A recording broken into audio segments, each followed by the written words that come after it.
जय हिंद दोस्तों, और एक बार फिर से स्वागत करता हूं मैं आप सभी का आपके अपने चैनल लोन हेल्प इंडिया में। और आज के इस वीडियो में हम लोग बात करने वाले हैं लोन सेटलमेंट के बारे में।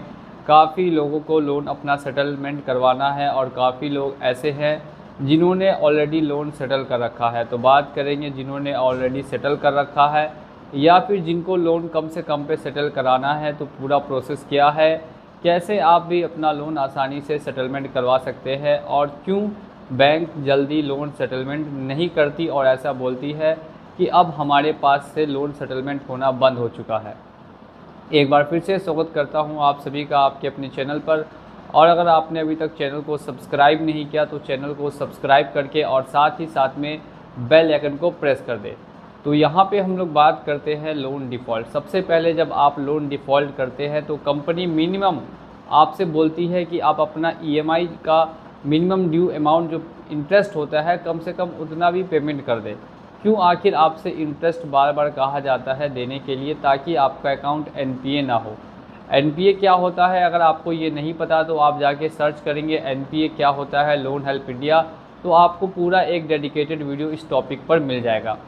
तो जैसे ही यहाँ पर आपको बार बार कहा जाता है कि आप इंटरेस्ट पेमेंट करते रहे, लेकिन जो आपका प्रिंसिपल ओवर ड्यू अमाउंट होगा वो जितना पहले था उतना अभी भी रहेगा।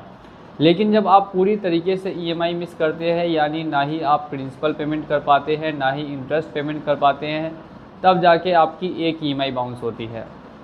एक ईएमआई बाउंस होने के बाद कॉल्स आना स्टार्ट हो जाती है बैंक की तरफ से, या एनबीएफसी का लोन है तो फिर एनबीएफसी की तरफ से कॉल्स आना स्टार्ट हो जाएंगी और बार बार आपको कहा जाएगा कि आप अपना ईएमआई जमा करें। फर्स्ट ईएमआई बाउंस होने के बाद आप कितनी भी कोशिश करेंगे कि आपका लोन सेटल हो जाए, तो ऐसा बिल्कुल भी पॉसिबल नहीं है। आज तक किसी भी किताब में फर्स्ट ईएमआई बाउंस होने के बाद लोन सेटलमेंट नहीं किया गया बैंकों के द्वारा। अब सेकेंड बात करते हैं, जब आपकी 3 ईएमआई बाउंस होती है। जब आपकी लगातार 3 ईएमआई बाउंस होती है तब जाकर आपको देखने के लिए ये मिलता है बैंक आप पे ज़्यादा प्रेशर बनाएगी कि आपने लगातार 3 ईएमआई नहीं भरी है, एक भी ईएमआई मिनिमम आप भर दें। अगर आप 3 में से एक भी ईएमआई भर देते हैं तो फिर आपका जो लोन अकाउंट है वो एनपीए नहीं होगा। लगातार 3 ईएमआई मिस करेंगे तभी आपका लोन अकाउंट एनपीए होगा, और बिना अकाउंट एनपीए हुए सेटलमेंट हो पाना ना के बराबर है। तो आप इतना समझ जाइए कि जब आप लगातार 3 ईएमआई बाउंस कर देंगे उसके बाद आपका जो लोन अकाउंट है वो नॉन परफॉर्मिंग एसेट्स, यानी कि आपके पैसे से अब बैंकों को कोई फ़ायदा नहीं पहुंच रहा, एनबीएफसी को कोई फ़ायदा नहीं पहुंच रहा। रिकवरी डिपार्टमेंट की तरफ आपका केस भेज दिया जाएगा। रिकवरी डिपार्टमेंट स्टार्ट करता है सबसे पहले रिकवरी करना फुल अमाउंट से। जो आपका फुल ओवर ड्यू अमाउंट है सबसे पहले वो आपको बोलेगा पेमेंट करने के लिए कि आप अपना फुल ओवर ड्यू अमाउंट आपका जितना भी है आप वो पेमेंट करके क्लोज़ करें। लेकिन जब आप वो पूरा पेमेंट नहीं कर पाएंगे, रिकवरी वाले जब आपसे पैसा नहीं वसूल पाएंगे, वो ज़्यादातर कॉल्स करते हैं, कॉल्स करके ही परेशान करते हैं, बार बार मैसेजेस करेंगे और फिर बैंक की तरफ से आपको नोटिस वगैरह भी देखने के लिए मिलेंगे। नोटिस में आपको लीगल डिमांड नोटिस हो गया, आपको वार्निंग नोटिस हो गया, आर्बिट्रेशन नोटिस हो गया, लोन रिकॉल नोटिस हो गया, और ऐसे कई नोटिस सेक्शन 25 सेक्शन 138 कई नोटिस आपको दिए जाएंगे एज आ वार्निंग कि अगर आप पेमेंट नहीं करते हैं तो फिर हम आपके ऊपर आगे कार्रवाई करेंगे। लेकिन फ़िलहाल के लिए कोई भी कार्रवाई दोस्तों आपके ऊपर नहीं की जा रही। 6 महीने जब आपके पूरे हो जाएंगे टोटल कंप्लीट, आज अगर आपने ड्यू किया, आज से लेकर जब 6 महीने हो जाएंगे तब आपको दिया जाएगा सेटलमेंट का ऑफ़र। स्टार्टिंग में जो ऑफ़र मिलता है वो 60% 70% अमाउंट पे या फिर मिनिमम 50% अमाउंट पर मिलता है।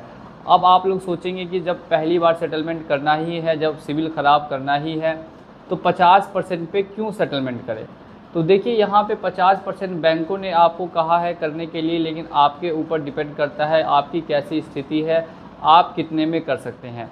ज़्यादातर लोग यही सोचते हैं कि हम सेटलमेंट 20 से 30% पे ही करेंगे और यही सोच के साथ वो बैंकों से नेगोशिएट करते हैं।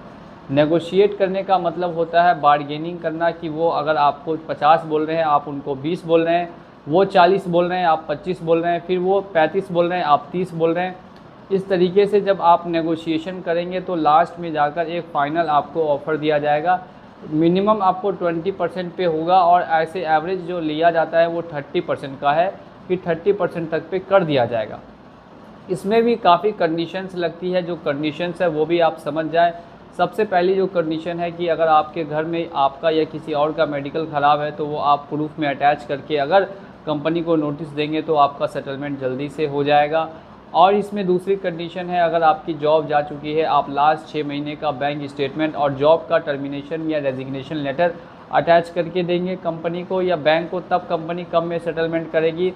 मेडिकल इशू है तब कब में सेटलमेंट करेगी, या और अगर अदर किसी तरीके से आपको प्रॉब्लम में फंसे हुए हैं और आप उस प्रॉब्लम से अब बाहर नहीं आ सकते और इसके रिगार्डिंग आपके पास किसी भी तरीके का एविडेंस है तो वो आप बैंकों को देंगे, तो फिर वहाँ आपका सेटलमेंट कम अमाउंट में किया जा सकता है।